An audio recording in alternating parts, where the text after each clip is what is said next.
Okay, तो बेटा शुरू करते हैं हम कहानी को, है ना। आज ये कॉलिगेटिव प्रॉपर्टीज और सॉल्यूशन अपना दी एंड हो जाएगा, खत्म हो जाएगा। So good afternoon everyone. Good afternoon sir. Good afternoon sir. एक तो कई बच्चे टाइमली ज्वाइन नहीं करते हो, डिले कर देते हो। टाइम पे ज्वाइन किया करो, ठीक है, ताकि हम टाइमली सारी चीज़ें कर पाए। ऑल राइट, तो बेटा देखते हैं, शुरू करते हैं हम कहानी। स्टिल कुछ बच्चे हैं जिन्होंने ज्वाइन नहीं किया। Let me drop a message.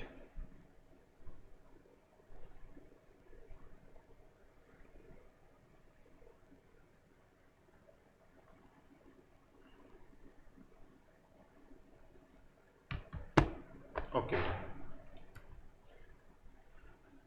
चलिए स्क्रीन विजिबल है सबको? बताओ मुझे पहले तो। Yes sir. Yes sir. Good, that's good. So I hope screen is visible to all of you. चलिए शुरू करते हैं बेटा हम कहानी को, ठीक है। तो सबसे पहले देखो अपने पास में है, हमने बेटा प्रीवियस क्लास में क्वेश्चन किया था। आई होप आपने घर पे जाके दोबारा ट्राई किया होगा। तो मुझे बताओ, कुछ पूछना है तो। या 3 कॉलिगेटिव प्रॉपर्टी हमने पढ़ी थी, उसमें कोई भी डाउट है हमें तो बताया बेटा। Just quickly. Sir yes. अभी वो डिप्रेशन एंड फ्रीजिंग पॉइंट वाला वापस बता दो।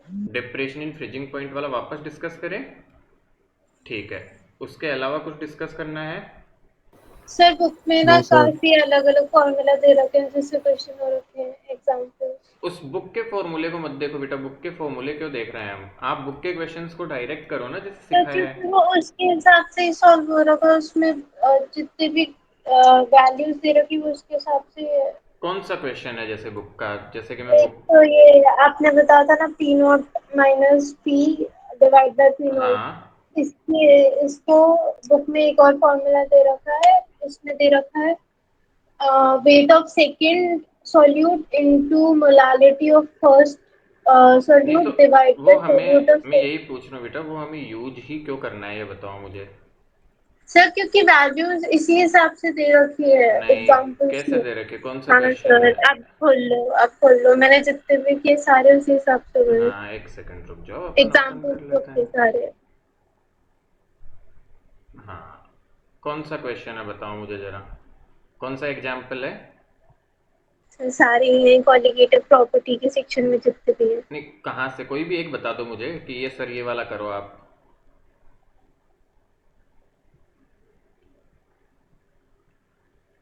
एनी वन, जो मन करे वो बता दो, वही कर लेते हैं।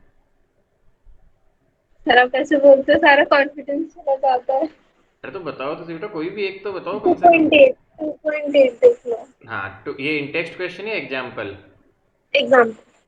इसके आगे एग्जाम्पल 2.8, 2.6, 2.7 और एग्जाम्पल नंबर आ गया आपका। सर उसी के साथ है 2.8। अच्छा, 2.7 के ही साथ था, पीछे रह गया। हाँ ये रहा। तो देखो क्या दिया है, आराम से रुक जाओ, समझते हैं बेटा। बेटा सब बच्चे ध्यान देंगे, ठीक है। देख रहे हैं हम सब। The boiling point of benzene. बेटा आपको बॉइलिंग पॉइंट बेंजीन का दिया हुआ है इतना, ठीक है। तो ये आपको केवल बेंजीन का दिया हुआ, तो सॉल्वेंट का हो गया। तो सॉल्वेंट के बॉइलिंग पॉइंट को क्या टीबी नोट लिख सकता हूं? Correct. when 1.8 yes gram sir. Of A non volatile solute is dissolve in 90 gram benzene, क्या क्या दे दिया? मास ऑफ सोल्यूट दे दिया 1.8 ग्राम, और मास ऑफ सॉल्वेंट दे दिया 90 ग्राम। बहुत बढ़िया, दो चीजें दे दी। The boiling point is raised to इतना। तो ध्यान से देखेंगे तो एलिवेशन इन बॉइलिंग पॉइंट होता है, सबको पता है। तो टीबी दिया हुआ है आपको ये, बहुत बढ़िया। Calculate the molar mass of solute. Solute का मोलर मास निकालने, क्लास वाला ही क्वेश्चन है, केबी दिया हुआ है। क्या करे बताओ, कौन सा फॉर्मूला? तुम तो ये छोड़ो, इसने क्या किया है, क्यों फॉर्मूला रट रहे हो बेटा? इसलिए तो तुम्हें फॉर्मूले नहीं रटाया, कंसेप्ट से करते हैं। Delta TB equal to TB minus TB not equal to KB times M. बताओ टीबी कितना दिया हुआ है? 354.11 minus TB not 353.23 equal to KB तुम्हें दिया हुआ है 2.53। अब बताओ मोलैलिटी क्या होती है?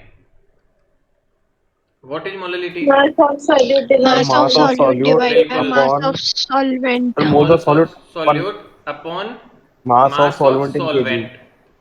इन केजी। अब ये ग्राम में दिया हुआ तो 1000 से गुणा कर दूं क्या? देखो ढंग से। Yes sir. Moles of solute कैसे निकालू बेटा? मास दिया हुआ है, मास अपॉन मोलर मास, तो 1.8 मान लो इसका मोलर मास है एम सोल्यूट का, और moles of mass of solvent तुम्हें दिया हुआ है 90 ग्राम, ये लो मल्टीप्लाई बाई 1000 रख दो यहाँ पे लाके, 1.8 multiply by 1000 upon m into 90। Solve this equation, you will get m। क्यों रटने हमें टफ फॉर्मूले जो बुक में दिए हुए हैं? हमें कॉन्सेप्ट समझने में दिक्कत है तो रट्टा मारना पड़ेगा, बट रटना ही क्यों है? कितना सिंपल है। लो कोई भी क्वेश्चन बताओ बुक का, I will solve with the basic concepts. Solve this, you will definitely get sir exam में आंसर। सर यही फॉर्मूला लगाएंगे तो सर प्रॉब्लम नहीं है। बेटा 100% यही तरीका है, उन्होंने तो डायरेक्ट फॉर्मूले बना के दे दिए कि तुम्हें समझने की यस दिक्कत सर। ना हो, बस वो चाहते ही नहीं समझो। केमिस्ट्री में तो वो पूरे रट्टा चाहते हैं। बट बिलीव मी, यदि तुम हर चीज के बेटा 3-3 4-4 फॉर्मूले रटोगे तो क्या याद भी रख पाओगे? No sir. और कितना बड़ा फॉर्मूला ये देखो। अब Sir, 2.6 बताओ. तुम्हारी तसल्ली के लिए देखो कितना बड़ा फॉर्मूला लगा दिया उन्होंने डायरेक्ट। अब ये कैसे याद रखोगे इतना? 4 चीजों का ऊपर मल्टीप्लीकेशन, 2 का नीचे। ये देखो m2 इक्वल टू ये, तुम्हें खुशी है तो करो याद, और मुझे क्या है मैं भी बता दूंगा। कर लोगे? No sir.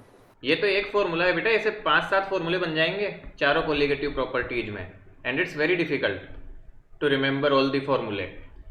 कोई फॉर्मूला नहीं याद रखना। मैंने क्या सब कोलिगेटिव प्रॉपर्टी का एक ही फॉर्मूला बताया आपको? सबके लिए एक एक फॉर्मूला बताया कि नहीं यार? एक ही फॉर्मूला बताया ना सबको नेगेटिव प्रॉपर्टीज के लिए। Yes sir. तो वही ध्यान रखो, 100% क्वेश्चंस होंगे, कैसे नहीं होंगे। Sir, 2.6 बताओ. 2.6 ये कहाँ पे है? हाँ बताओ इसमें क्या करें। The vapour pressure of pure benzene at a certain temperature is इतना bar, a non volatile non electrolyte solute containing इतना ग्राम सॉलिड वेट। तो ये मास ऑफ सॉल्वेंट दे दिया तुम्हें 0.5 gram. When added to 39 gram benzene, mass of solvent तुम्हारे पास है 39 gram, ठीक है। Vapour pressure of the solution then is 0.845 bar. तो साफ दिख रहा है बेटा कम हो गया, तो ये P है, ये P नॉट है। लोअरिंग होती है वेपर प्रेशर में। What is molar mass of solid substance? इसका मोलर मास फिर से पूछा है, बताओ क्या होता है फॉर्मूला? भूल जाओ, क्या सिखाया था? P naught minus P upon P naught equal to X solvent. बोलो बताया था कि नहीं? Yes sir. P नॉट कितना है?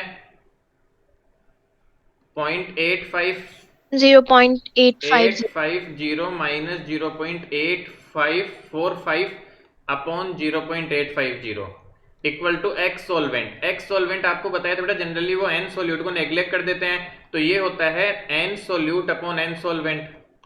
अब ये तुम्हें अलग से याद रखने की जरूरत ही नहीं है।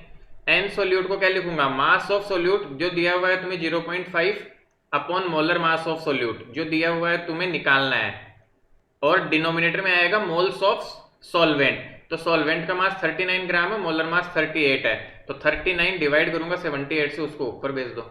Find this M. अब इसके लिए क्यों फॉर्मूला रट्टा मारना है बताओ? बोलो जरा।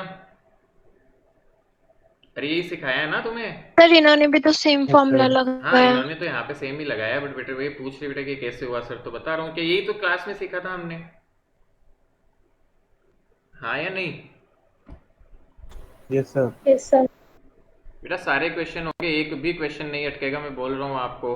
All the questions will be done, बस आपको थोड़ा दिमाग लगाना है, थोड़ा सा सोच के चलना है, थोड़ा समझ के चलना है। सारे क्वेश्चन होंगे, 100% होंगे, विदाउट एनी डाउट, कोई नहीं रोक सकता। पीयूष, अमन बेटा सोच पा रहे हैं, हम कर पा रहे हैं? और बच्चे बेटा करोगे तो आएगा ना, ऐसे कैसे आएंगे?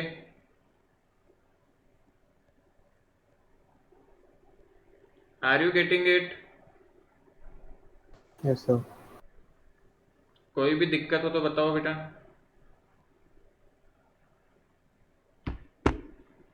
Any No, sir. प्रॉब्लम?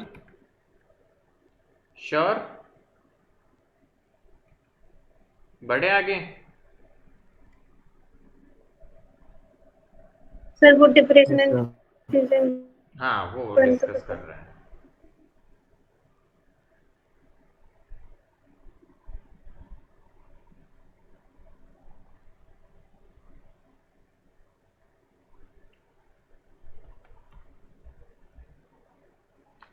चलिए पहले इतना पार्ट क्लियर है क्या? ये बताओ बेटा मुझे, यहाँ तक कोई Yes, sir. प्रॉब्लम है क्या? चलो डिप्रेशन इन फ्रीजिंग पॉइंट देखते हैं अपन। देन फिर बेटा एक सिंपल सी बात समझे, हमने क्या सिखाया था? सर स्क्रीन नहीं दिख रही है। अच्छा देखिए ऐसा कैसे हो सकता है? ठीक है बेटा दिख देखो, गई सर, पहले हमने ब्लैंक आ रही थी। क्या सिखाया था आपको कि कोई भी सब्सटेंस है, देखो तीन चार चीजें होती है बेटा। एक आपका सॉल्वेंट था, सॉल्वेंट में हमने नॉन वोलेटाइल सोल्यूट मिलाया। अच्छा नॉन वोलेटाइल सोल्यूट क्या होता है बताओ? जिसको वेपर में कन्वर्ट जो करना वेपर में मुश्किल होता कन्वर्ट है। नहीं होता। ठीक है बहुत बढ़िया बात सर सर। जो आसानी तो से सर हमने वेपर नहीं देखा बन कि जाता। सॉल्यूशन का वेपर प्रेशर कम हुआ सॉल्वेंट से। इससे सिंस वेपर प्रेशर कम था तो सॉल्वेंट का बॉइलिंग पॉइंट जो हुआ वो ज्यादा हुआ सॉल्वेंट से। क्या इतनी बात समझ में आई? Yes, sir. बेटा फ्रीजिंग समझो क्या है। फ्रीजिंग का मतलब समझो जैसे वाटर है बेटा, वो कितने टेम्परेचर पे फ्रीज होना शुरू हो जाता है? 0 डिग्री पे होता है, Sir, मानते हो? 0 degree Celsius. Yes, sir. हाँ कि नहीं? Sir, 273 Kelvin. अब बेटा क्या होता है, ऐसे समझो कि वाटर में आपने कोई चीज मिला दी, नॉन वोलेटाइल सोल्यूट, तो अब क्या होगा, इसका फ्रीजिंग पॉइंट कम हो जाता है। तो ये तो था प्योर सॉल्वेंट का, इसमें कुछ भी मिलाया तो जो टीएफ होगा वो मान लो -1 कुछ हो गया, तो ये कम हो जाता है, इससे इस वैल्यू से कम चला जाता है। क्या आप समझ में आ रहा है बात? Yes sir. तो ये काम की Yes, चीज sir. है बेटा समझनी, कि कुछ भी नॉन वोलेटाइल सोल्यूट मिलाएंगे तो फ्रीजिंग पॉइंट कम हो जाएगा। तो यहां से आप, और इस ग्राफ से बेटा समझाया था कितना अच्छा, आपने पता नहीं कैसे ध्यान नहीं दिया। प्रेशर कम करता गया, टेम्परेचर कम करता गया, क्योंकि हम जमाने के लिए टेम्परेचर कम करते हैं। तो देखो बेटा सोलवेंट इस टेम्परेचर पे ही सॉलिड के साथ में, मतलब लिक्विड जो था वो सॉलिड बनना शुरू हो गया यहाँ पे। ठीक है, सॉल्वेंट के केस में, प्योर सॉल्वेंट जब था तो ये सॉल्वेंट का, और जब इसमें कुछ मिला दिया तुमने सॉलिड, तो ये बेटा थोड़ी आगे जाके बनना शुरू हुआ। तो क्लियरली स्टेट करता है कि freezing point of solution is less then that of solution, इसलिए आप डेल्टा टीएफ को ऐसे लिखा करते हैं। Yes, sir. तो अब बताओ इसमें क्या दिक्कत आ रही है बेटा हमें? सर वो टेम्परेचर और प्रेशर का जो रिलेशनशिप है ना, उसमें कंफ्यूजन हो रहा है। कैसे? मतलब प्रेशर अगर इसमें आपने हाँ सर आपने कहा था ना सर, प्रेशर बढ़ा दो, सीधा बेटा प्रेशर बढ़ा दो तो सर टेम्परेचर कम हो जाएगा। सिंपल दो इस चीजें। तरह बोला था, प्रेशर बढ़ाओगे तो हाँ वो फ्रीजिंग पॉइंट बढ़ेगा और प्रेशर घटाओगे तो फ्रीजिंग पॉइंट घटेगा, और उसके साथ वो टेम्परेचर का रिलेशनशिप, उसमें वा, कंफ्यूजन हो रहा है। वापस समझते हैं हम, ठीक है? सिंपल समझो बेटा, लिक्विड से सॉलिड बनाने का क्या तरीका है मुझे बताओ। बिल्कुल समझ आएगा 100%, डरने की 1% जरूरत नहीं है। लिक्विड से सॉलिड बनाना है तो क्या क्या कर सकता सर हूँ? टेम्परेचर कम कर दो या तो प्रेशर दो बढ़ा दो। तरीके होते हैं बेटा, या तो सर टेम्परेचर डिक्रीज करो या फिर Yes, sir. प्रेशर प्रेशर को बढ़ा दो। इंक्रीज करो। है कि नहीं दो तरीके आपके पास में? Yes, sir. हाँ। यस और नो? Yes, sir. पक्की बात? तो Yes, sir. अब बेटा सिंपल सी बात समझो कि हमें लिक्विड को सॉलिड बनाना था तो हम टेम्परेचर कम करेंगे।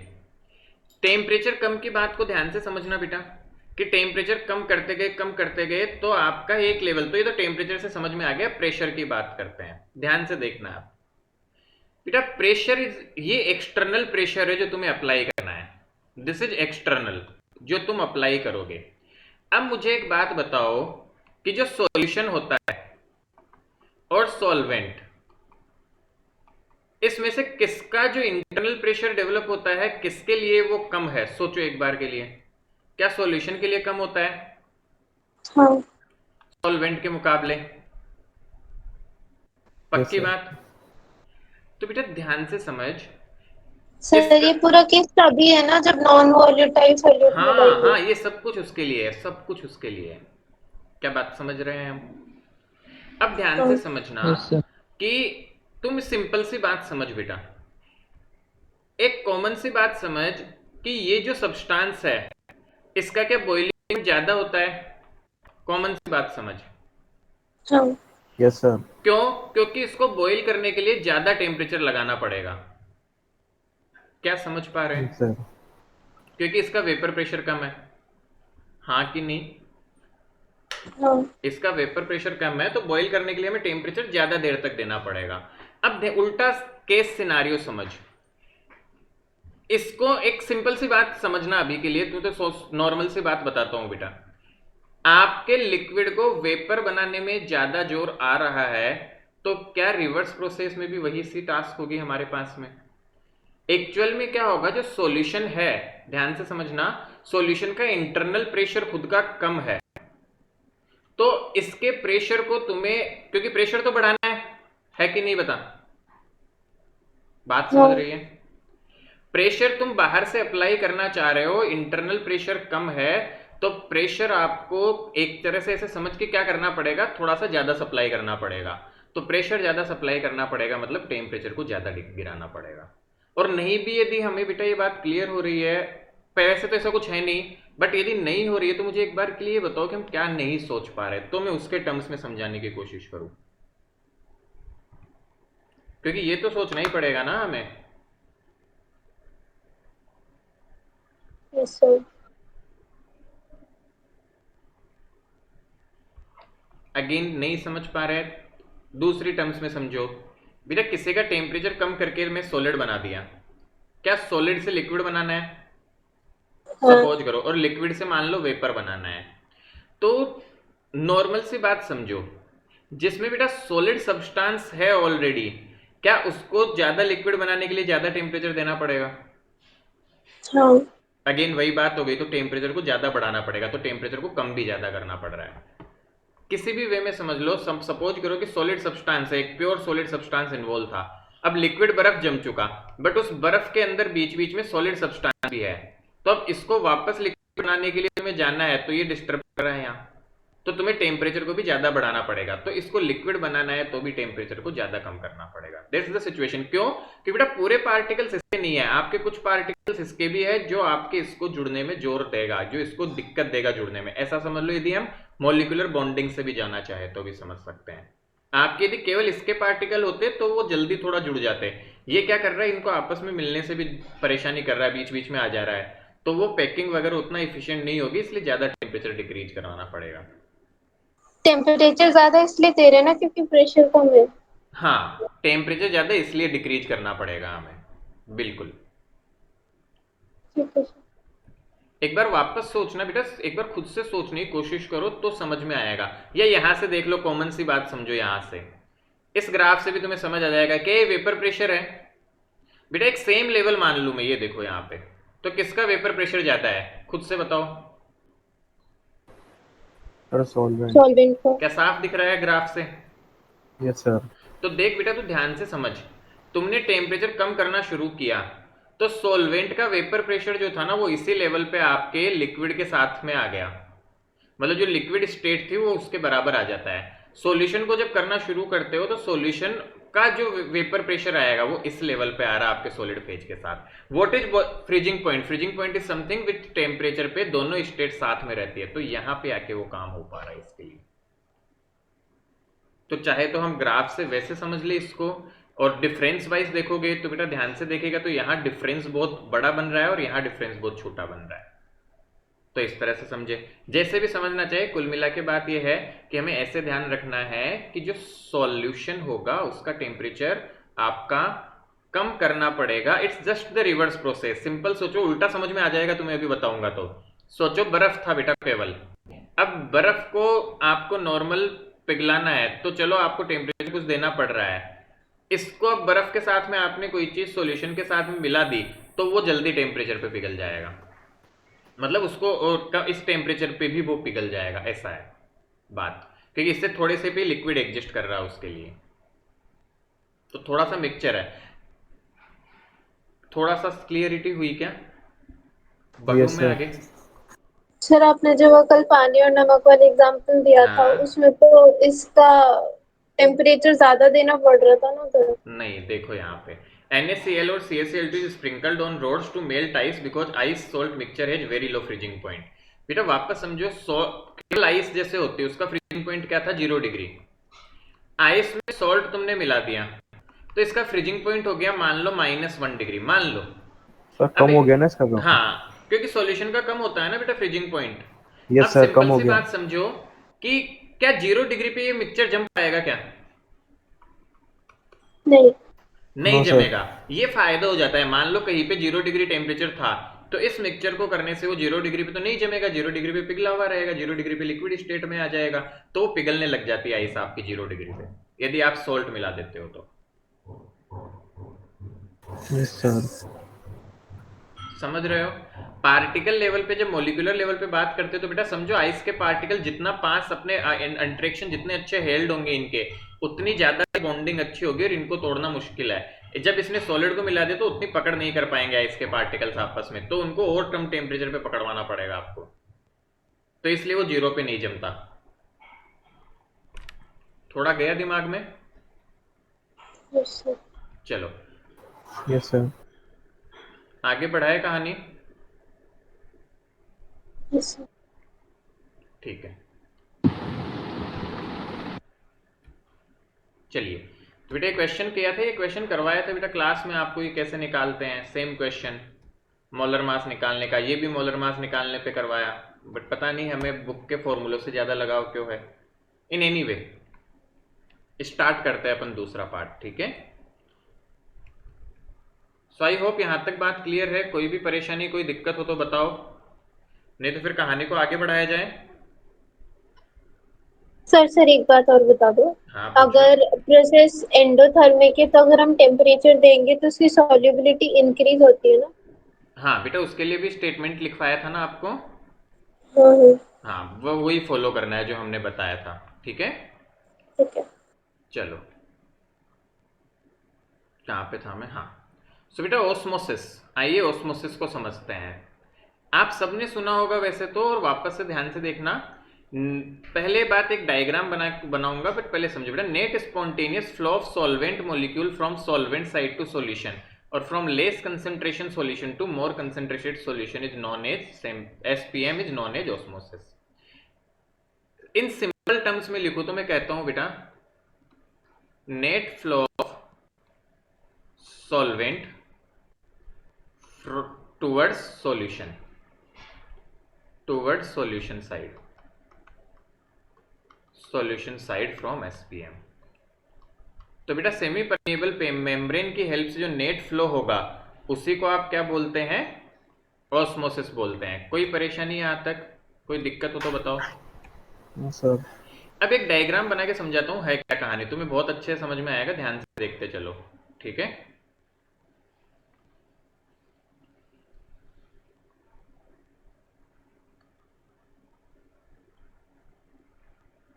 सपोज करो बेटा ये कंटेनर था और इसके बीच में यहां पे हमने SPM होती है, अभी बात करेंगे बेटा SPM क्या होती है, अभी थोड़ी देर में बात सर करेंगे। Gold ladder. इसके एक तरफ बेटा आपके पास में है सॉल्वेंट और इसके दूसरी तरफ आपके पास है सॉल्यूशन। सॉल्यूशन तो बेटा क्या होता है, SPM इज समथिंग, SPM की फुल फॉर्म दी हुई है बेटा, semi permeable membrane. SPM is something which allows only solvent particle to pass, which allows only solvent particles to pass। तो बेटा SPM ऐसी कोई चीज है जो केवल और केवल सॉल्वेंट पार्टिकल्स को पास होने के लिए अलाउ करती है, बाकी पार्टिकल्स इससे पास नहीं हो पाते हैं। तो अब इस प्रोसेस में क्या होगा बेटा, यहाँ पे इस तरफ सॉल्वेंट है तो सॉल्वेंट के जो पार्टिकल्स है ना वो इस तरफ जाना शुरू हो जाते हैं SPM से होके सॉल्यूशन की तरफ, तो इसी प्रोसेस को बोला जाता है osmosis. So net spontaneous flow of solvent molecules from solvent to solution side और from less concentration to more concentration, तो इसी को बोला जाता है osmosis। So what is osmosis?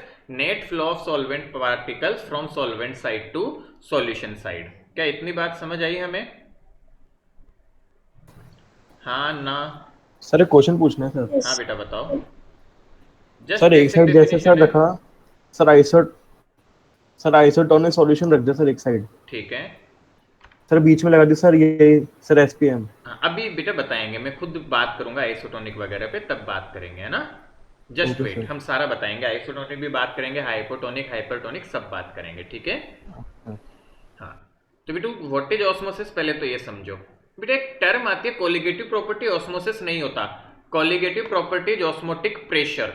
तो पहले मैं समझा देता हूं वो होता क्या है। बेटा आपका इधर से पार्टिकल्स इधर आ रहे हैं, तो आप क्या करो, यहाँ पे कितना प्रेशर लो, मान लो एक पिस्टन लगा दिया और आप प्रेशर अप्लाई कर रहे हो बाहर से, तो ये कितना एक्सटर्नल प्रेशर आप लगाए कि ये पार्टिकल्स इधर आना रुक जाए। क्या बात समझ में आ रही है जो बोल रहा हूं? Yes sir. हम कितना एक्सटर्नल प्रेशर यहां लगाए कि पार्टिकल्स इधर से इधर आना रुक जाए। तो वो एक्सटर्नल प्रेशर जिस पे पार्टिकल्स आपके इधर से इधर आना रुक जाएंगे उसको बोला जाता है ऑस्मोटिक प्रेशर। वापस से, सॉल्यूशन साइड पे कितना प्रेशर लगाए कि पार्टिकल्स इधर आना रुक जाए, we call that as osmotic pressure. तो आइए ध्यान से समझते हैं बेटा, व्हाट इज ऑस्मोटिक प्रेशर।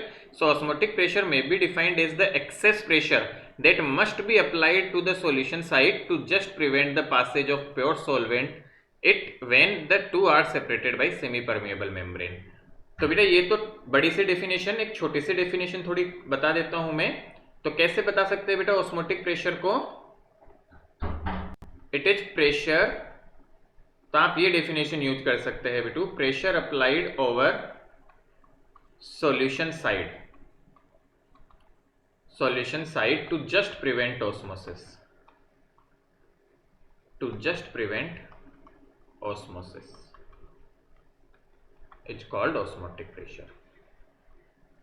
तो जो मैं आपको बताया, जो पढ़ाया, वही यहां लिखा है बेटा, समझाया। क्या समझाया?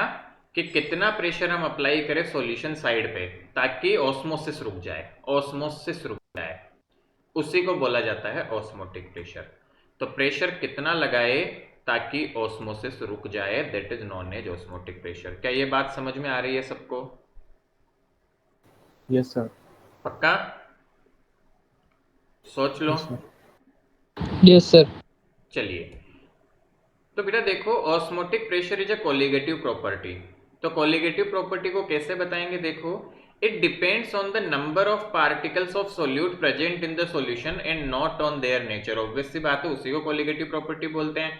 Eight a given temperature T, the osmotic pressure को बेटा पाई से डिनोट किया जाता है, of a dilute solution is experimentally found to be proportional to concentration of solution in moles per litre. तो पहले एक बार मैं समझाता हूं बेटा क्या होता है। बेटा ऑस्मोटिक प्रेशर को पाई से डिनोट करते हैं। अब एक छोटी सी बात समझना, ध्यान से समझना, कि जो ऑस्मोटिक प्रेशर है वो कंसंट्रेशन पे कैसे डिपेंड कर रहा है। बेटा ये पार्टिकल्स यहां से यहां क्यों जा रहा है, कोई बताएगा सोच के? क्योंकि कंसंट्रेशन का डिफरेंस सर है due to change in tonicity. बेटा, कंसंट्रेशन का डिफरेंस है। अपने इस केमिस्ट्री के लेवल पे बोल तो कंसंट्रेशन का डिफरेंस है। तो टू जितना, हाई कंसंट्रेशन। बिल्कुल, कि कंसंट्रेशन का जितना sir low difference, to high concentration में जाता है सर। बिल्कुल बेटा, तो जितना कंसंट्रेशन का डिफरेंस होगा क्या उतनी ज्यादा पार्टिकल्स इधर जाएंगे। Yes sir. ध्यान से समझना बेटा, इफ, मैं समझाने की कोशिश कर रहा हूं क्यों, if concentration is more, osmosis ज्यादा तेजी से होगा, ऑस्मोसिस इज फास्ट। तो इसको रोकना है तो क्या ज्यादा प्रेशर लगाना पड़ेगा फास्ट ऑस्मोसिस को? This Yes, sir. Implies pressure required is more. इसलिए हम क्या बोलते हैं बेटा कि pressure, osmotic pressure directly depend करता है कंसंट्रेशन पे। आई बात समझ में? Yes sir. कॉमन लॉजिक बिल्कुल बेटा, कि कंसंट्रेशन, आप ये क्या कि कंसंट्रेशन बहुत ज्यादा का है इधर की, तो जितनी ज्यादा उतने पार्टिकल तेज तेज भागेंगे इधर, क्योंकि कंसंट्रेशन डिफरेंस ज्यादा है। तो जितने ज्यादा तेज भागेंगे उसको रोकने के लिए उतना ही ज्यादा प्रेशर आपको अप्लाई करना पड़ेगा। क्या इतना बातें समझ आ रही है हमें? कोई दिक्कत हो तो बताओ, कोई भी प्रॉब्लम, कोई भी दिक्कत आ रही है बेटा, कुछ नहीं समझ में आ रहा तो बताओ मुझे। Sir Yes, high no? Concentration sir, आगे सॉल्यूशन साइड है ना? हाँ बिल्कुल बेटा, सॉल्यूशन में ही तो हाई कंसंट्रेशन है, क्योंकि सॉल्यूट है ही उधर, इधर तो सॉल्वेंट है केवल। Getting it? तो सर अगर इनको इक्वल करना है तो इनको सॉल्यूशन वालों को सॉल्वेंट की तरफ जाना चाहिए ना? कैसे समझा नहीं बेटा मैं? नहीं नहीं नहीं, गड़बड़ गड़बड़। यही तो बे सॉल्वेंट पार्ट, पहले तो ये समझो कि सॉल्वेंट को तो सोल्यूट को जाने ही नहीं देगा इधर। क्या सोल्यूट नहीं जा सर सकता? बेटा देख, दो तरीके यस हैं, सर। समझो कंसंट्रेशन घटाने के दो तरीके। कंसंट्रेशन क्या होती है? कंसंट्रेशन हो गई मेरी moles upon moles of solute upon volume of solution, होता है कि नहीं? तो कंसंट्रेशन घटाने के कितने तरीके हैं बताओ? या तो सोल्यूट कम करें सर यहाँ से सॉल्वेंट बढ़ा दें। या फिर वॉल्यूम बढ़ा दें। क्या दो तरीके हुए? आ रही है बात समझ में? बेटा इस एसपीएम की ऐसी खास बात है कि सोल्यूट जा ही नहीं सकता, तो क्या सोल्यूट कम हो सकता है क्या? तो सर नो सर। ये चीज हो नहीं सकती। तो दूसरा तरीका क्या है? वॉल्यूम बढ़ाना। तो वॉल्यूम कैसे बढ़ रहा है? सॉल्वेंट इधर जा जाके वॉल्यूम बढ़ा रहा है। अब बात समझ आई? Yes sir. अभी क्लियरिटी होगी साक्षी की क्यों ऐसा हो रहा है? Yes sir. तो कंसंट्रेशन कम होना शुरू हो जाएगी। दूसरा केस देखो, मान लो हमने टेम्परेचर इधर का बढ़ा दिया। बेटा ध्यान से समझना, मैंने टेम्परेचर बढ़ा दिया इस सिस्टम का, तो क्या टेम्परेचर बढ़ने से पार्टिकल्स के पास काइनेटिक एनर्जी आ जाती है? Yes sir. Yes. On increase in temperature, जैसे ही टेम्परेचर बढ़ता है पार्टिकल्स मूव फास्ट, तो पार्टिकल्स फास्ट मूव करते हैं, और फास्ट मूव करते हैं तो ऑस्मोसिस भी बढ़ जाता है, और ऑस्मोसिस बढ़ता है तो उसको घटाने के लिए फिर से प्रेशर ज्यादा हो जाएगा, तो प्रेशर रिक्वायर्ड इज मोर। तो दोनों केस में प्रेशर ज्यादा चाहता है, इसलिए हम बोलते हैं बेटा pi is directly proportional to temperature. और इन दोनों प्रोपोर्शनलिटी को मिला के आप देखते हो तो हमने दो प्रोपोर्शनलिटी सीख ली, pi directly proportional to temperature concentration and pi directly proportional to temperature. इन दोनों प्रोपोर्शनलिटी को मिला के I can write pi is proportional to ct, और प्रोपोर्शनलिटी कांस्टेंट आता है बेटा r, where r is known as gas constant आपका। क्या ये बात समझ आ गई हमें? Yes sir. And for electrolyte क्या हो जाएगा? I मल्टीप्लाई हो जाएगा एज यूजुअल। तो अभी क्या करना है बेटा आपको? पहले तो देखो यहां से लिखो, ये डेफिनेशन लिख लो, ये डायग्राम बना लो, ठीक है, समझने के लिए, और फिर ये वाला पार्ट लिख लो एक बार। तो जल्दी से नोट डाउन कर लो इसको। तो वो डिप्रेशन इन फ्रीजिंग पॉइंट की डेरिवेशन के लिए जगह छोड़नी है। वो बेटा पहले छोड़ दी होगी ना आपने, थोड़ी थोड़ी सी, एक एक पेज में बोला था पिछली बार भी ना, थोड़ा छोड़ देना आधा पेज, ओके सर। ठीक है? सर आधा सर पेज ये छोड़िए पूरी सर। लिखे सर? हाँ हाँ, ये पूरा दो। लिखना है, आज जो भी लिखा हुआ है। ठीक सर है। आधा पेज छोड़ा है सर उसके लिए। हाँ हाँ चलेगा बेटा। Okay sir. ठीक है, sir done.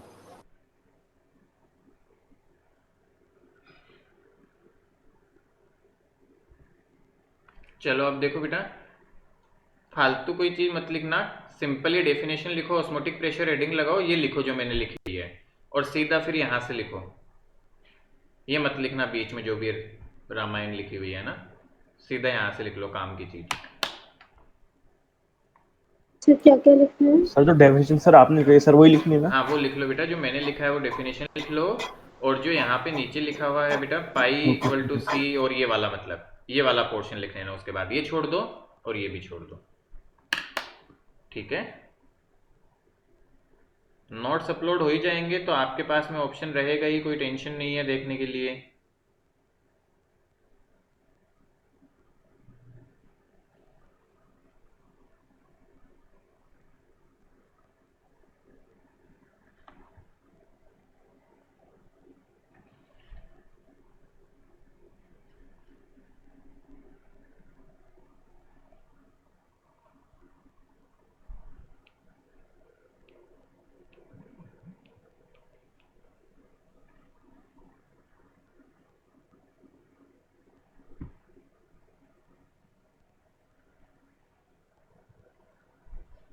Done.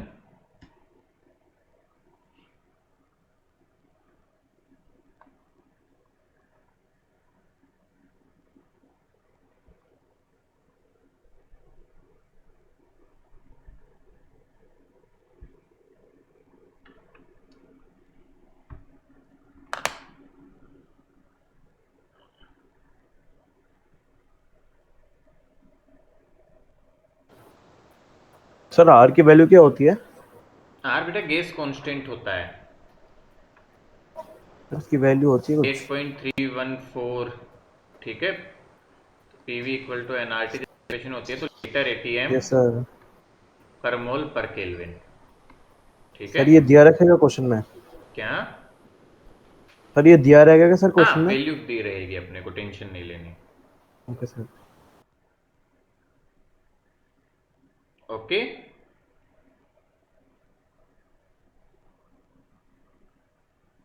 Done sir. Done, sir done. Good.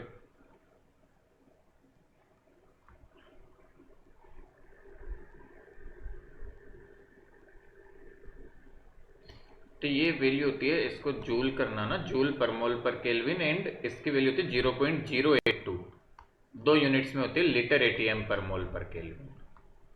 ये 2 टर्म्स में आंसर रहती है, चाहे तो लिख लो, है ना, 0.082। ठीक है,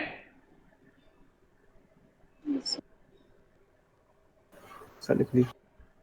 चलो अब बेटा समझो, ध्यान दो, यहाँ पे कुछ चीजें हैं जो हमें ध्यान में देनी है कि पहले तो एक समझना बात को, एक टर्म होती है जिसे हम बोलते हैं रिवर्स ऑस्मोसिस। क्या बोला जाता है?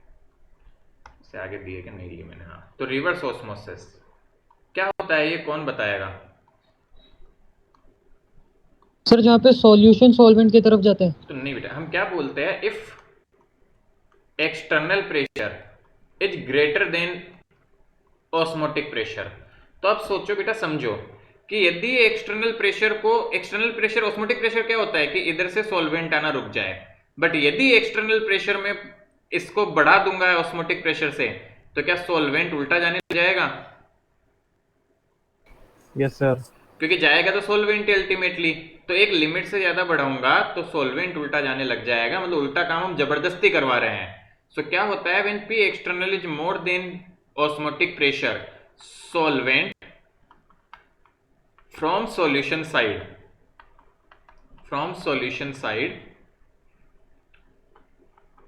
starts moving towards pure solvent side, or we can say solvent from high concentration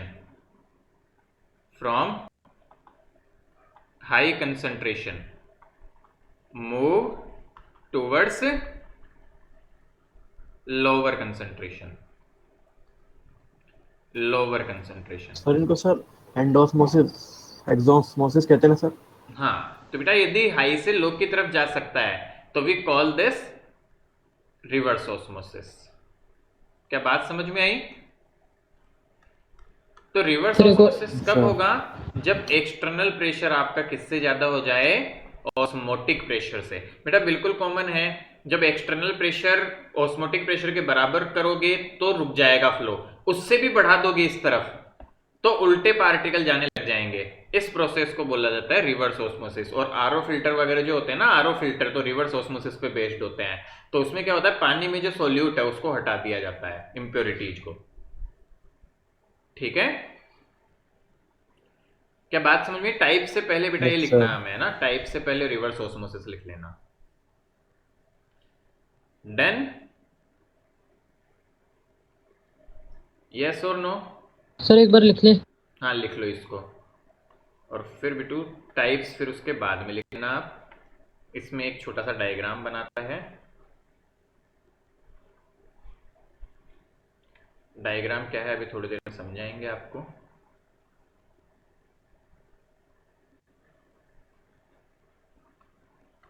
ये एसपीएम है,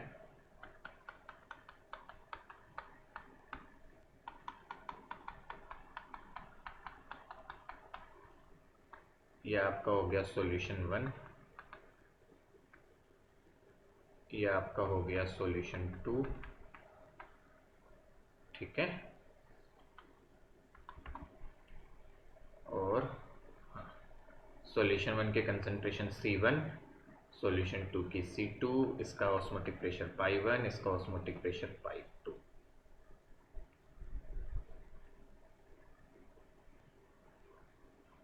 यहां तक क्लियरिटी है हमें?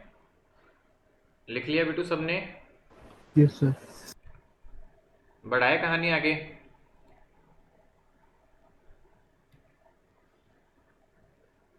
ठीक है बेटा। Yes sir.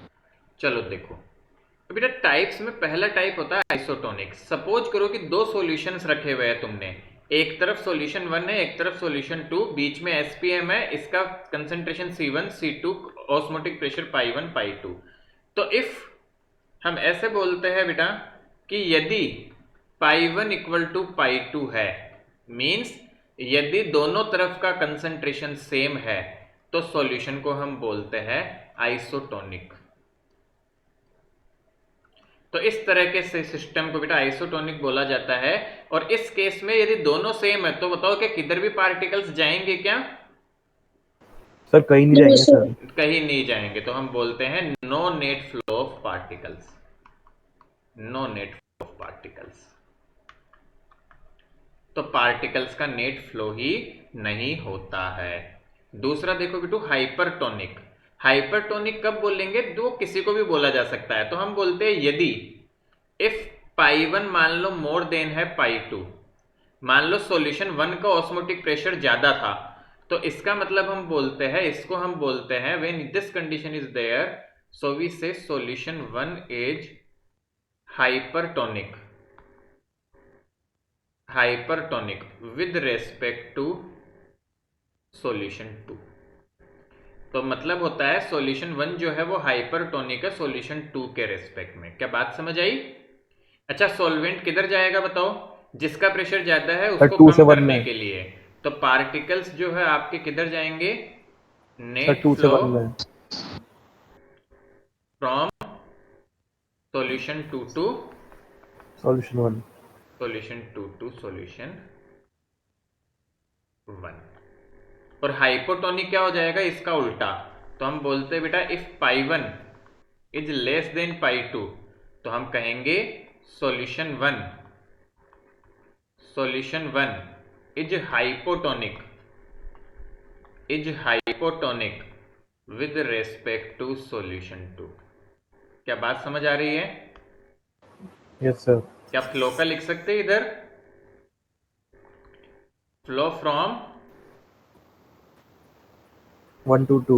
Solution 1 to. तो बेटा ये सॉल्यूशन 2। डिफरेंस पूछा जाता है कि हाइपरटोनिक कब बोलेंगे, हाइपोटोनिक कौन सा है। तो कि दोनों को जैसे हो सकता है कि यदि एक का जिसका प्रेशर बड़ा है उसको हाइपरटोनिक बोलते हैं दूसरे के रिस्पेक्ट में, और जिसका छोटा है उसको हाइपोटोनिक बोलते हैं दूसरे के रिस्पेक्ट में, और जब दोनों का बराबर होता है तो उसको आइसोटोनिक बोलते हैं।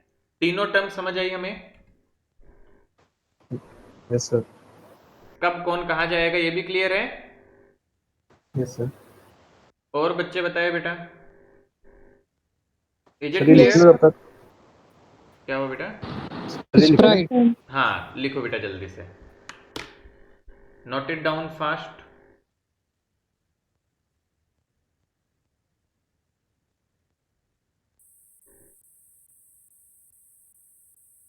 सर अगर हाइपोटोनिक सॉल्यूशन है तो वो हाइपोटोनिक भी तो होगा ही ना, क्या हाँ क्योंकि हाँ, अरे एक एक दूसरे के रेस्पेक्ट में बेटा हाइपरटोनिक होता है तो दूसरा एक के रेस्पेक्ट में हाइपोटोनिक होगा। समझ गए? जैसे इसमें मैं ये भी लिख सकता हूं solution 2 is hypotonic with respect to solution 1। Clear? Yes.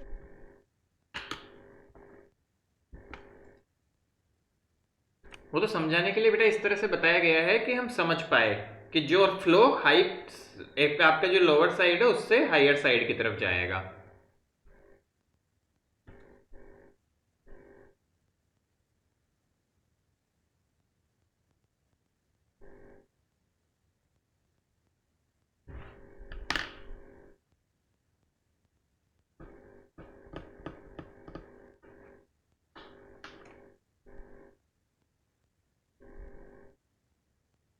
जल्दी से लिख लो जरा।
डन।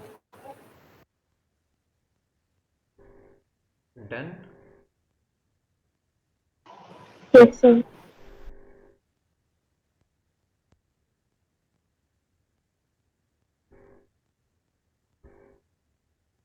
चलो क्वेश्चन है आपके सामने,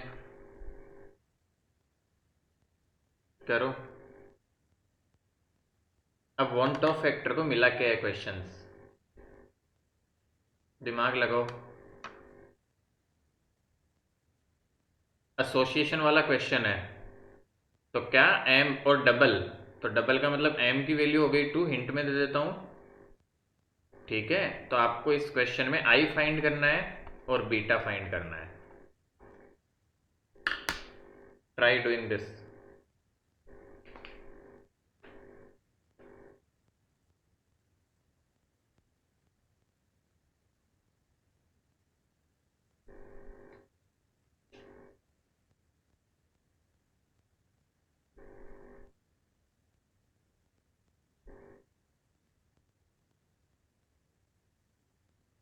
The question is very simple, you should be able to do it.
चलो इधर देखो, ध्यान दे बेटा, बढ़े हम आगे।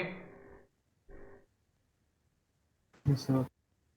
देखिए इधर बेटा, आपको क्वेश्चन दे रहा है कि चेंज इन बॉइलिंग पॉइंट है 0.35 केल्विन, तो डेल्टा टीबी दे दिया आपको, आपको केबी दिया हुआ है, आपको मोललिटी निकालनी है, तो फॉर्मूला और बता रखा है कि ये एसोसिएट होता है, तो आई बेटा 0.35 equal to i times point KB into m. Molality क्या होती है, moles of solute upon moles mass of solvent. तो मोल्स कैसे निकाले सोल्यूट के, 1.6 अपॉन मोलर मास, CH3CWH का मोलर मास है 60, डिवाइड बाई ये CH6 का मास 100 ग्राम में, तो 1000 करने के लिए 1000 से डिवाइड, तो ये वैल्यू आई लगभग 16/60, ठीक है, 16/60 आ गया, यहां रख दिया। यहां से हम आई फाइंड कर लेंगे क्योंकि और सब कुछ पता है, तो इसको सॉल्व करके आई की वैल्यू आएगी, कितनी आई, किसने फाइंड किया आई, अरे बताओ तो सही। सर C6H6 का मोलर मास 60 होता है। CH3COOH का, C6H6 अच्छा का कहाँ जरूरत पड़ गई हमें? नहीं सर, आपने बोला ना, मैंने सोचा। नहीं बेटा, इसका CH3COOH का सॉल्व करने में कितना आएगा ये अप्रोक्सीमेट? सॉल्व करो इसे, देखो अप्रोक्सीमेशन लगाते हैं। सिंपल अप्रोक्सीमेशन करूं तो ये 4 है, 4 से 4 बार, 4 से 15 बार, ठीक है। और अब इनको काटना काफी मुश्किल होगा। मैं इसको सर 36 0.51। बेटा इसको 36 मान रहा हूँ अप्रोक्स, तो ऊपर वाले को बढ़ाया तो नीचे वाले को भी बढ़ा देते हैं, नीचे वाले को 260 मान रहा हूँ अप्रोक्स। तो ये तो 4 से 9 बार कट गया, देखो अप्रोक्सीमेशन में सॉल्व करने पड़ेंगे। इसमें 5 का डिवीजन लग जाएगा, 5 से 5 52 और 5 से 3, तो अप्रोक्सीमेटली ये आ रहा है 27/52, तो लगभग लगभग 0.51 के आसपास आएगा, करेक्ट, ठीक है। Yes sir. तो आपका आई आ चुका है, तो आई आ गया, तो अब बीटा निकालना कोई बड़ी बात थोड़ी है। आई इक्वल टू आपको पता है 1 plus beta times 1/m-1। Yes sir. तो आई आपका आ गया 0.51 इक्वल टू 1 प्लस बीटा आपको निकालना है 1/2-1, तो ये आ जाएगा 0.51 equal to 1 minus beta by 2। तो बीटा बाई 2 को इधर ले आएंगे तो ये आ जाएगा 1 माइनस 0.51, सो दिस इज 0.49, तो बीटा की वैल्यू आएगी 0.98। This is the answer.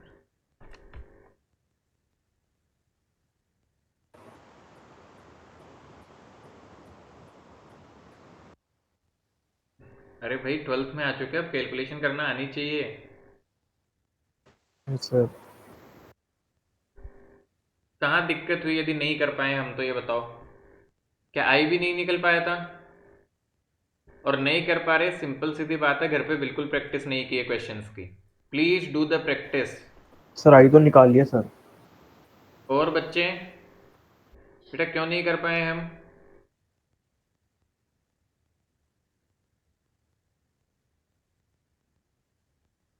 अरे कुछ तो बोलो कि इस वजह से नहीं हो सर पा आगे रहा। मेरा भी निकल जाता है, आगे से आगे सर मैंने सर स्टार्टिंग में खोल दिया था सर आई को।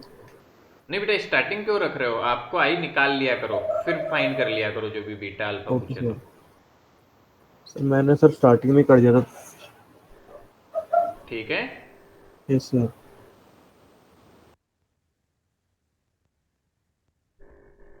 बेटा देखो क्वेश्चंस में सब जगह अभी तक जितने क्वेश्चन किए हैं ना, सब में मैंने सेम कॉन्सेप्ट अप्लाई किया है। Everywhere I have use the same concept, कहीं पे भी कुछ नया यूज नहीं किया। मोललिटी बार बार आ रही है, बार बार सेम फॉर्मूला अप्लाई किया है, सब कुछ सेम टू सेम करते आए हैं, और फिर पता नहीं हमें कहाँ दिक्कत आ रही है, बताओ।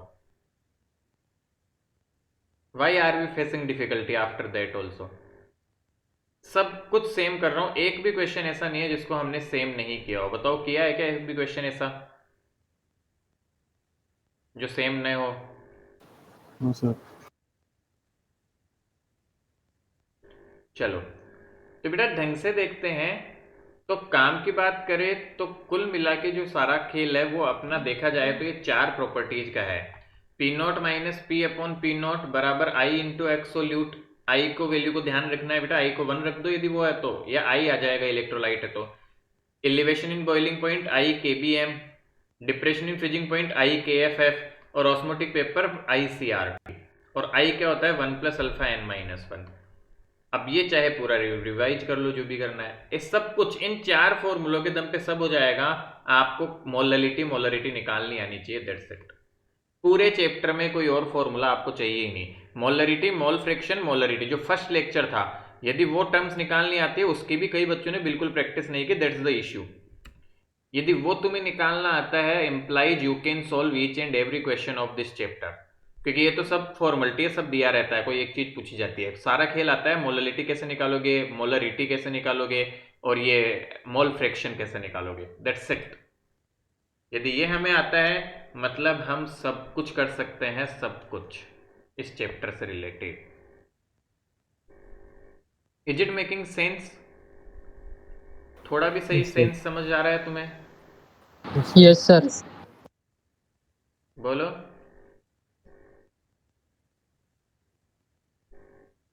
तो काम की बात बेटा यही है, अब फिर करने पे है सारा खेल। बेटा अपनी तरफ से तो चैप्टर का दी एंड है, ठीक है।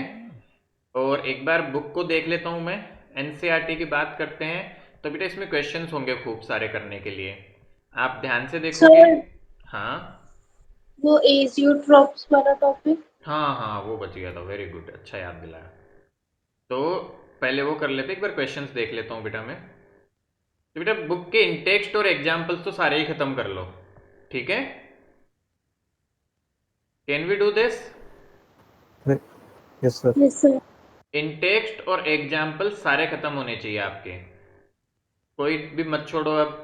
और वो जो छोटा सा टॉपिक बच गया था वो क्विकली हम कर लेते हैं। अच्छा याद दिलाया, गुड, वेरी गुड। कहाँ पे छूट गया था? हाँ, यहाँ पे छूटा था बेटा। तो बेटा एजियोट्रोप्स होते क्या, अब तुम्हें समझ आएगा। तो एजियोट्रोप्स होते हैं, ये लिक्विड्स के मिक्सचर होते हैं, having the same composition in liquid and vapour phase and boiling like a pure liquid is called a constant boiling mixture और एजियोट्रोप। बेटा समझना मुश्किल है, ऐसा समझो क्या कहना चाह रहे हैं। बेटा मान लो किसी कंटेनर में दो लोगों को तुमने मिलाया, मान लो A प्लस बी थे इस कंटेनर में, ठीक है बेटा, समझ में आ रही है। मान लो इनका मोल फ्रैक्शन था XA और XB। तो जब इनको गर्म करके वेपर बनेगी, बेटा इनको गर्म किया तुमने मान लो, और गर्म करने के स्वरूप क्या हुआ कि यहां वेपर बनी। तो वेपर फेज में मान लो इनका वेपर फेज है YA और YB, तो ये YA और YB वही उसी तरह से होंगे जैसा XA और XB है। क्या मेरी बात समझ में आ रही है? ऐसे मिक्सचर जिनकी सेम कंपोजिशन रहे, चाहे लिक्विड फेज में और चाहे वेपर फेज में, तो ऐसे सॉल्यूशंस को हम बोलते हैं एजियोट्रॉप्स या कांस्टेंट बॉइलिंग मिक्सचर। थोड़ी सी बात समझ में आई? दो लिक्विड्स को आपने मिलाया बेटा, उनका कंपोजिशन लिक्विड में और वेपर में सेम है, तो ऐसे सॉल्यूशन को या ऐसे उनके मिक्सचर को बोलते हैं कांस्टेंट बॉइलिंग मिक्सचर और एजियोट्रोपिक मिक्सचर या एजियोट्रॉप। क्या इतनी सी बात समझ में आई हमें? Yes Yes, sir. sir. Definition है बेटा, याद ही रखनी पड़ेगी कि क्या कंडीशन है। अब मैं पहले एक ग्राफ बना के बेटा तुम्हें समझाता हूं। बेटा पॉजिटिव डेविएशन सबको याद है और negative deviation? Yes sir. Yes yes sir. Sir. तो पॉजिटिव डेविएशन में जो ग्राफ बनता था बेटा आपका, वो ऐसा कुछ बनता था, देखो मैं बना रहा हूं, है ना।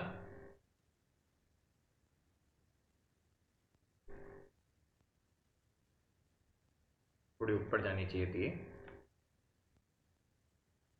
ऐसे कुछ बनते थे पॉजिटिव डेविएशन का graph. Yes, sir. Yes sir. Yes. तो बेटा जिस इंस्टेंट पे आपका वेपर प्रेशर, बेटा इस तरफ हम वेपर प्रेशर दिखाते थे, प्रेशर दिखाते थे मतलब उसका, है ना। तो जिस इंस्टेंट पे आपका प्रेशर मैक्सिमम होगा, जहां प्रेशर मैक्सिमम है, क्या बॉइलिंग पॉइंट मिनिमम होगा? बताओ, कॉमन सेंस। अभी हम बॉइलिंग पढ़ चुके Yes, हैं sir. कि प्रेशर ज्यादा होता है तो बॉइलिंग पॉइंट कम होता है, कम। पीछे पढ़ के आए हैं। तो यहां पे जब प्रेशर मैक्सिमम है, वो कब होता है? पॉजिटिव डेविएशन में। तो when pressure is maximum, pressure maximum, this implies boiling point minimum. तो इसी केस में बेटा जब आपका मैक्सिमम प्रेशर बनता है पॉजिटिव डेविएशन में, तब आपका जो मिक्सचर होता है उसको बोला जाता है मिनिमम बॉइलिंग पॉइंट एजियोट्रॉप। क्या समझे बताओ जरा। जब पॉजिटिव डेविएशन होगा तो उस इंस्टेंट पे जब मैक्सिमम प्रेशर होगा तब बॉइलिंग पॉइंट मिनिमम होगा, और उसी कंपोजिशन को आप ले लो तो उसको बोला जाता है मिनिमम बॉइलिंग पॉइंट एजियोट्रॉप। इसी तरह बताओ नेगेटिव डेविएशन में क्या होता है बेटा, याद करो कैसा बनता था नेगेटिव डेविएशन का ग्राफ? सर उसमें कैसे नीचे हो जाएगा। जाएगा? Sir, lines के नीचे sir. नीचे के साइड। कैसा बन गया मान लो? Yes, sir. तो बेटा इस यस सर। केस में देखो, इस इंस्टेंट पे क्या मिनिमम प्रेशर है? Yes sir. Pressure Yes, is sir. Minimum. तो क्या होता है जब प्रेशर आपका क्या होगा? मिनिमम, उस इंस्टेंट पे आपका बॉइलिंग पॉइंट होता है मैक्सिमम। इसी केस में जब ऐसा होता है नेगेटिव डेविएशन में, तो आपका बनता है मैक्सिमम बॉइलिंग पॉइंट एजियोट्रॉप। तो दो तरह के एजियोट्रॉपिक मिक्सचर बनते हैं, एक मिनिमम बॉइलिंग पॉइंट एजियोट्रॉप, एक मैक्सिमम बॉइलिंग एजियोट्रॉप। बनाते कैसे है बेटा, इस इंस्टेंट पे आप यहाँ ग्राफ से आप आपने कंपोजिशन पता होती है, एक्स ए और एक्स बी पता होता है, तो उनको मिला दो, और इसके लिए भी जो एक्स ए और एक्स बी की वैल्यू है उस फ्रैक्शन में उनको मिला दो, तो आपका वो मिक्सचर बन जाता है। The same thing applies here, see B2। तो मैक्सिमम बॉइलिंग पॉइंट एजियोट्रॉप क्या होगा, solution showing negative deviation from Raoult's law and for which vapour pressure is minimum. तो देखो वेपर प्रेशर जब मिनिमम था तब आपका मैक्सिमम बॉइलिंग पॉइंट एजियोट्रॉप बनता है। The boiling point is more than either of the two components for example. तो बेटा इस केस में मैक्सिमम बॉइलिंग पॉइंट बनता है मिक्सचर, एग्जांपल क्या है, मिक्सचर ऑफ नाइट्रिक एसिड जिसका बॉइलिंग पॉइंट होता है 359 और वाटर जिसका बॉइलिंग पॉइंट होता है 373, containing 68% nitric acid forms an azeotrope of having boiling point 393। देखो बेटा दोनों का, नाइट्रिक एसिड को 68% लिया, वाटर को 32%, तो कितना बॉइलिंग पॉइंट हो जाता है इनका 393। क्या दोनों से ही ज्यादा है? Yes, sir. तो Yes, इसको sir. ये होता है maximum boiling azeotrope. Yes sir. इसी तरह दूसरा केस देखो बेटा, आप सभी ध्यान से देखोगे तो समझ में आएगा कि solution showing positive deviation from Raoult's law and for which vapour pressure is maximum. तो देखो मैंने डायग्राम में भी सिखा दिया बेटा कि वेपर प्रेशर जब मैक्सिमम होगा उस इंस्टेंट पे the boiling point is less then either of the two pure components. For example mixture of ethanol जिसका 351 होता है और वाटर जिसका 373 होता है। तो बेटा दोनों को मिलाओगे जिसमें 95% इथेनॉल है, तो बेटा कॉमन सेंस है इतना ज्यादा इथेनॉल घोलोगे तो क्या इथेनॉल के आसपास ही रहेगा, बट कम हो गया देखो दोनों से। Ethanol forms azeotrope with boiling point 351.15। क्या बात समझ में आई, कब मैक्सिमम और कब मिनिमम बनता है? हाँ कि नहीं बेटा? Can you tell when the solution will form maximum boiling Yes, point sir. Azeotrope और कब मिनिमम बनाएगा? Yes, sir. Yes sir. So that's the more important thing बेटा। तो ये फटाफट से क्या करो, इसको नोट डाउन करो और फिर ये ग्राफ बनाना, तो जल्दी से नोट डाउन करो इसको। तो ये एजियोट्रॉप लिखना बाकी बच गया था, यस सर। इसको जल्दी नोट कर लो। पूरा लिखना है? हाँ पूरा लिखना है सर? हाँ हाँ हाँ बिल्कुल बिल्कुल बिल्कुल।